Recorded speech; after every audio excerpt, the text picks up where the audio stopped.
All right, Coach. First off, congratulations on a gritty 77-72 win against University of Tampa. That's got to feel one of the grittiest games we've had all season. Yeah, it's always a physical matchup against them, and just going down there, getting a midweek rivalry on the road conference win. It's a great win for us. That's not much separates us and Tampa in the standings, and getting the sweep is a big deal. And the timing couldn't be better as we get ready to host the number 2 Nova Southeastern Sharks that are coming to town. Obviously coming to the day after, what's preparation going to be like heading into this contest? Well, first of all, they're number 1 in the D2 side poll, which is recognized equally. So let's talk about them as number 1. And since the number 1 team in the NABC poll lost this week, they're really the de facto number 1 team and going to be in both polls. So the number 1 ranked Nova team is, overwhelmingly the best team in the country, and they are, they put a lot of pressure on you defensively. They got a number of weapons.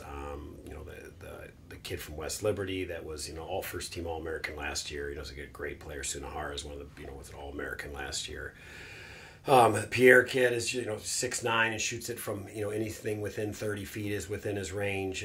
Dallas Graziani is a great playmaker for them. Rogers does a great job defensively, and they have a terrific bench. They're deep, and every way they come at you, they just come at you in waves. And I feel that as much as anything, they wear teams down mentally. So you have to stay the course. And not fall out of a game plan, and make silly mistakes, not make fatigue errors. Being in shape, having quality play from your bench is important. But guys have to just have to mentally will yourself to to play our brand of basketball. And going off of that as well, going down to Fort Lauderdale earlier in the year, you guys managed to keep it close, relatively close, single digits in the first half, but then second half, they start to come out a little bit more. Will that be a factor heading into Saturday to try to keep them into single digits again? Well, you're trying to limit baskets for them. So certainly, I mean, this league has so many great offensive teams. The Rollins Southern game last night was like 113 to 120 or 170. It's just so many great offensive players in this league. Some teams will choose to play with, run with Nova. Some teams will not. I think you have to make every possession tough for them, and on both sides of the ball.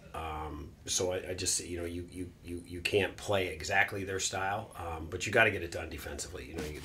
They're hard out because they make shots from the perimeter, but they get a lot of stuff at the rim as well. So. And they have length and they have depth, so that's what makes it a difficult task to keep them in under 100. But certainly for any team going to beat them, I think that's part of the challenge. With shot opportunities as well, because when we played them, they had 82 shots from the field. Is there a way to limit that kind of shot opportunities when it's an offense like Nova? Well, one thing that happens with them is, that obviously the turnovers, you got to win that turnover margin. They're going to get extra shots off that. You can't get the pick sixes. You can't have the quick live ball turnovers that end up in a dunk or an open three. Those are momentum changers. And we did a solid job with that, to be honest. We weren't great, but we were solid. But the bigger issue for us in that game at their place was the offensive rebounding. They got us 25-0 on second chance points, and that's the game changer. So you have to be able to do that. They're very physical. They'll push into you. They'll push you underneath. I'm watching the game tape. That was very evident in that game. But we have to do a job of pursuing long rebounds. We have to do a job of making sure we have put a body on them, and they have to be able to push back physically, get low and get a stance so they don't push us all the way underneath the rim and able to create a pocket to get those rebounds.